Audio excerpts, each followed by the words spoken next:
नमस्कार दोस्तों, मध्य प्रदेश सामान्य ज्ञान की सीरीज में आपका फिर से एक बार स्वागत है। आज की इस वीडियो में हम मध्य प्रदेश में पशुधन के बारे में पढ़ेंगे। पशुधन के अलावा हम मध्य प्रदेश में जो पशुओं से संबंधित योजनाएं चलाई जा रही हैं उनके बारे में भी देखेंगे। मत्स्य पालन के बारे में देखेंगे, ऑपरेशन फ्लड क्या होता है उसके बारे में, और भोपाल गैस त्रासदी के बारे में आज हम पढ़ेंगे। तो सबसे पहले हम देखते हैं कि जो पशुगणना के अनुसार जो मध्य प्रदेश में जो पशु पाए गए थे वो 3.63 करोड़ मतलब 3.63 करोड़ पशु जो मध्य प्रदेश में पाए गए थे 2012 की पशुगणना के अनुसार, यानी 3,63,00,000 पशु पाए गए थे 2012 में। इसके अलावा 119.05 लाख कुक्कुट और बत्तख ये पाए गए थे मध्य प्रदेश में। बत्तख, कुक्कुट और बत्तख पाए गए थे मध्य प्रदेश में किस पशुगणना के अनुसार? 2012 की पशुगणना के अनुसार। यदि घनत्व की बात करें कि पशु घनत्व कितना है, तो मध्य प्रदेश में पशुओं का जो घनत्व है वो 110 प्रति वर्ग किलोमीटर घनत्व में ये प्रति पशु ये घनत्व मध्य प्रदेश में उपस्थित है। पशु यदि भारत में बात करें तो भारत में जो कुल पशु है, भारत के कुल पशुओं का 10.30% यानी 100% में से 10.30% जो है पशु ये मध्य प्रदेश में उपस्थित है। यानी जो 100% पशु घनत्व पशु की संख्या जो उपस्थित है उसमें से 10.30% जो है वो मध्य प्रदेश में पाए जाते हैं। यदि विश्व में बात करें कि विश्व में जो सर्वाधिक गौवंश और भैंस वंश है वो कहाँ पाया जाता है, भारत में विश्व के सभी देशों में से भारत में सर्वाधिक गौवंश और भैंस वंश पाया जाता है। भारत में यदि बात करें तो सर्वाधिक गाय भारत में जो पाई जाती है, गाय वंश जो है वो मध्य प्रदेश में पाया जाता है। विश्व में जो सर्वाधिक पशु पाए जाते हैं वो भारत में पाए जाते हैं, और भारत में यदि सर्वाधिक गौवंश की बात करें तो मध्य प्रदेश में सर्वाधिक गौवंश उपस्थित है।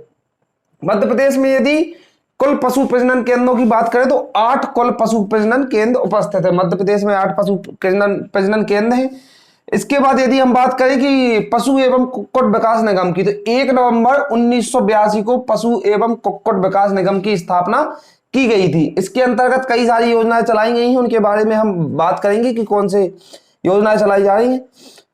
ऐसे जो सर्वाधिक जो पशु पाए जाते हैं, यदि हम देखें कि सर्वाधिक पशु किस जिले में पाए जाते हैं मध्य प्रदेश में, तो सीधी जिले में पाए जाते हैं। सीधी जिले में सर्वाधिक पशु पाए जाते हैं। यदि सबसे कम पशु की बात करें तो बुरहानपुर जिले में सबसे कम पशु पाए जाते हैं। सर्वाधिक पशु का जो संख्या है वो सीधी जिले में, और सबसे कम जो संख्या है वो बुरहानपुर। यदि घनत्व की बात करें कि सर्वाधिक पशु घनत्व, तो टीकमगढ़ जिले में सर्वाधिक पशु घनत्व है।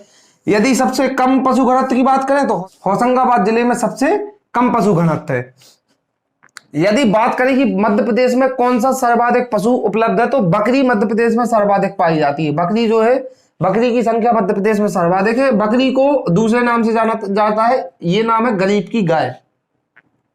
बकरी को गरीब की गाय के नाम से भी जाना जाता है। और बकरियों में जो सर्वश्रेष्ठ नस्ल जो होती है बकरियों की, वो होती है जमुनापारी। ये कई बार पूछा गया है कि कौन सी नस्ल किसकी, ये जैसे पूछा जाएगा जमुनापारी किसकी नस्ल है, उसमें ऑप्शन में रहेगा गाय, भैंस, बकरी या कोई भी एक और जानवर का नाम दिया जाएगा, जिसमें से 4 में से ये जमुनापारी जो होती है वो बकरी की सर्वश्रेष्ठ नस्ल होती है। मध्य प्रदेश में भिंड जिले में सर्वाधिक पाई जाती है ये नस्ल। कहाँ पर पाई जाती है? भिंड जिले में ये सर्वाधिक पाई जाती है जमुनापारी जो नस्ल है। यदि भैंसों की नस्ल की बात करें, क्योंकि नस्ल से क्वेश्चन बनता है, नस्ल का नाम लिखा रहता है, उसमें 4 पशु दिए रहते हैं, उनमें से आपको ये बताना पड़ता है कि कौन सी नस्ल किस पशु की है। तो जो भैंसों की नस्ल है उसे भैंसवारी, भेंदवारी या बंदवारी एक ही नस्ल है। इसे 3 अन्य नामों से अलग अलग नामों से जाना जाता है, भैंसवारी, भेंदवारी या बंदवारी। भैंसवारी तो कम पूछा गया है क्योंकि इससे समझ में आ जाता है कि ये भैंसों की है। भेंदवारी भी कम पूछा जाता है, अधिकतर बांदवारी पूछा जाता है क्योंकि इससे समझ में नहीं आता है कि ये भैंसों की नस्ल है। तो जो ये 3 नाम है ये भैंसों की नस्ल के नाम है। ये जो नस्ल पाई जाती है ग्वालियर और मुरैना जिले में उपस्थित होती है। ग्वालियर और मुरैना जिले में सर्वाधिक ये नस्ल पाई जाती है, भेंदवारी, भेदवारी या बंदवारी। गाय की नस्ल की बात करें तो गाय की जो सर्वश्रेष्ठ नस्ल है वो है निमाड़ी। निमाड़ी जो गाय होती है सर्वश्रेष्ठ दुग्ध उत्पादन नस्ल होती है। ये खंडवा और खरगोन जिले में पाई। निमाड़ यानी निमाड़ जो क्षेत्र है मध्य प्रदेश का दक्षिणी हिस्से में जो निमाड़ वाला हिस्सा है, खंडवा और खरगोन, वहां पर ये निमाड़ी गाय पाई जाती है। ये सबसे अच्छी नस्ल की गाय मानी जाती है, सर्वाधिक श्रेष्ठ नस्ल की ये गाय मानी जाती है। इसके अलावा भी अन्य नस्लें हैं, मालवी नस्ल की भी गाय पाई जाती है, हरियाणवी नस्ल की, और धारपारकर नस्ल की भी ये गाय रहती है। ये भी अच्छी नस्ल की गाय रहती। यदि मुर्गों में बात करें कि मुर्गे मुर्गियों में सबसे अच्छी जो नस्ल मानी जाती है वो मानी जाती है कड़कनाथ। कड़कनाथ को सबसे अच्छा मुर्गा माना जाता है और इसे मध्य प्रदेश का गौरव ही कहा गया है। कड़कनाथ को मध्य प्रदेश का गौरव कहा जाता है। कड़कनाथ जो होता है ये काले रंग का होता है, इसका खून भी काला होता है, इसका रंग भी काला होता है। तो ये मध्य प्रदेश का सर्वाधिक उत्तम मुर्गों की ये उसकी कैटेगरी में आता है और ये इसे मध्य प्रदेश का गौरव भी कहा गया है। यदि पशुओं में कुछ रोग की बात करें, जैसे गाय और भैंस में कुछ रोग होते हैं। गाय में मुख्यतः ये रोग होते हैं, कौन से रोग? मुंहपक्का और खुरपक्का और लंगड़ी। ये जो रोग होते हैं ये देखता है गायों में होते हैं। मुंहपक्के में गाय के मुंह में चारों तरफ सूजन आ जाती है, उसमें पस बन जाती है। खुरपक्का में गाय के पैरों के जो खुर होते हैं उनमें भी सूजन आ जाती है और पक जाते हैं, उनमें पस बन जाती है। और लंगड़ी रोग भी इसी तरह होता है कि पूरे गाय के पैरों में छोटे छोटे दाने बन जाते हैं। तो इस तरीके से ये पशुओं के ये रोग होते हैं। तो इन रोगों के बारे में भी पूछा जा सकता है कि खुरपक्का रोग किससे संबंधित है। तो ये गायों के रोग हैं जो मुंहपक्का, खुरपक्का और लंगड़ी। आगे यदि हम बात करें तो पशुओं से संबंधित कुछ योजनाएं चलाई जा रही हैं। तो योजनाएं कौन कौन सी चलाई जा रही है मध्य प्रदेश में? तो पहली जो योजना है वो है नंदीशाला योजना। नंदीशाला योजना के अंतर्गत क्या होना है? नंदीशाला योजना के अंतर्गत पंचायतों को उन्नत किस्म के जो सांड है वो प्रदान किए गए हैं। नंदीशाला योजना के अंतर्गत जो ग्राम पंचायतें हैं उनको उन्नत किस्म के सांड प्रदान किए गए, जिससे क्या है गायों की नस्ल में सुधार किया जा सके। उन्नत किस्म के सांड के द्वारा गाय की नस्ल में सुधार करने की योजना ये चलाई जा रही है, इसका नाम है नंदीशाला योजना। इससे क्या है दूध की पैदावार बढ़े और इसकी पैदावार में वृद्धि हो और गायों की नस्ल में भी सुधार आए। तो ये जो योजना है ये नंदीशाला योजना। इसके बाद जो अगली योजना है वो है बीमा श्री योजना। बीमा श्री योजना के अंतर्गत ये बीमा श्री जो योजना शुरू हुई थी ये 2012 में ये योजना शुरू हुई थी। इसमें क्या कराया जा रहा है कि पशुओं का बीमा कराया जाता है। इसके अंतर्गत पशुओं का बीमा कराया जाता है। यदि किसी परिस्थितिवश या किसी कारणवश पशुओं की आकस्मिक मृत्यु हो जाती है, यदि पशुओं की आकस्मिक मृत्यु हो जाती है तो इसके अंतर्गत क्या होता है कि मालिक, जो पशुओं के मालिक होते हैं उनको एक धनराशि प्रदान की जाती है ताकि उनको एक भारी नुकसान का ये खामियाजा ना भुगतना पड़े। इस वजह से ये पशुओं का बीमा कराया जाता है और आकस्मिक मृत्यु होने पर मालिकों को धनराशि प्रदान की जा रही है।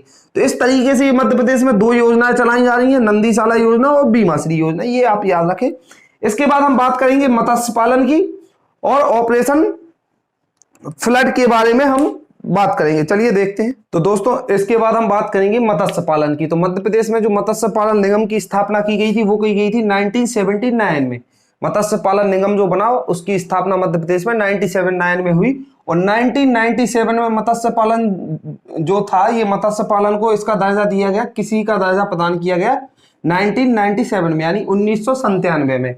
पहले मत्स्य पालन निगम बना 1979 में। उसके बाद जो मत्स्य पालन था उसको 1997 में कृषि का दर्जा प्रदान किया गया। इसके बाद 1999 में यानी 1999 में मत्स्य निगम जो था, मत्स्य पालन निगम, इसको बंद कर दिया गया और इसके स्थान पर मत्स्य महासंघ की स्थापना की गई। तो सबसे पहले 1979 में मत्स्य पालन निगम बना। 1997 में मत्स्य पालन को कृषि का दर्जा प्रदान किया गया।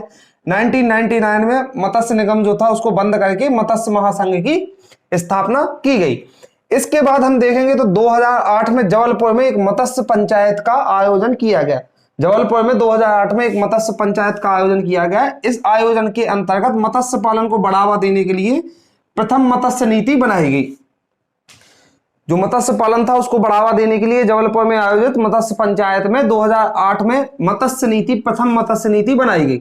जो मत्स्य नीति थी ये मछुआरों से संबंधित थी कि ये किस तरीके से मछुआरों को इसमें प्रोत्साहन किया जाए और किस तरीके से मत्स्य पालन को बढ़ावा मिले।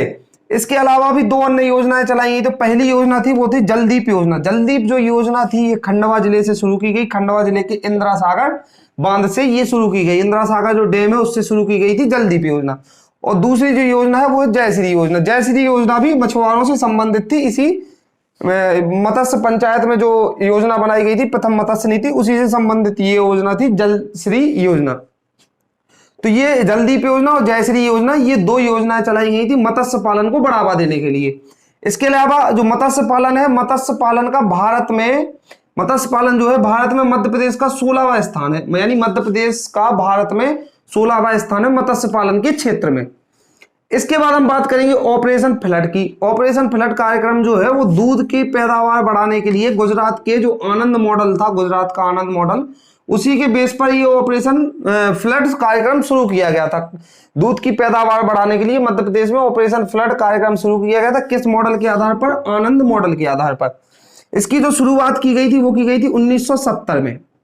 ऑपरेशन फ्लड की शुरुआत 1970 में की गई थी। ये 3 चरणों में चलाया गया था। 3 चरणों में ये चलाया गया था। कब से कब तक?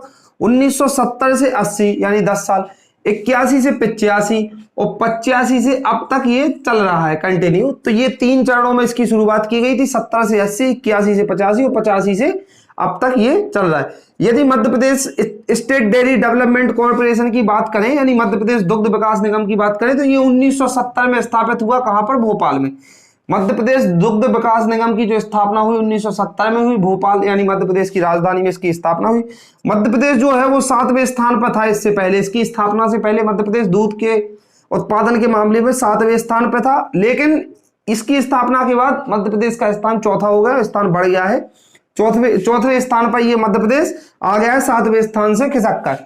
तो ये इसके दूध की पैदावार में बढ़ोतरी हुई है, चौथे स्थान पर आ गया। 2016-17 की रिपोर्ट आई जिसमें देखा गया कि 10.68% की वृद्धि हुई है किसमें? दुग्ध उत्पादन में। यानी जब ये जो मध्य प्रदेश दुग्ध विकास निगम की स्थापना हुई उसके बाद 10.68% की वृद्धि हुई है दुग्ध के उत्पादन। मध्य प्रदेश में जो प्रति व्यक्ति दुग्ध की खपत, यदि एक रिपोर्ट के अनुसार जो मध्य प्रदेश में प्रति व्यक्ति दूध की खपत जो होती है वो 345 ग्राम प्रति व्यक्ति होती है। तो जो एवरेज दूध की खपत जो है प्रति व्यक्ति वो 345 ग्राम दूध की खपत प्रति व्यक्ति होती है। यदि सर्वाधिक उत्पादन की बात करें कि किन जिलों में सबसे ज्यादा उत्पादन किया जाता है दूध का, तो ग्वालियर यानी जो मध्य प्रदेश के उत्तरी जिले हैं, ग्वालियर, श्योपुर, मुरैना, इन जिलों में मध्य प्रदेश में दूध का सबसे ज्यादा उत्पादन किया जाता है। जैसा कि हमने देखा था कि यहाँ पर अच्छी नस्ल की गाय और भैंसें पाई जाती हैं, इसलिए यहाँ पर दूध का सर्वाधिक उत्पादन किया जाता है। अगला जो है वो है भोपाल गैस त्रासदी। भोपाल गैस त्रासदी के बारे में सबने सुना होगा। भोपाल गैस त्रासदी बहुत ही ये फेमस घटना थी।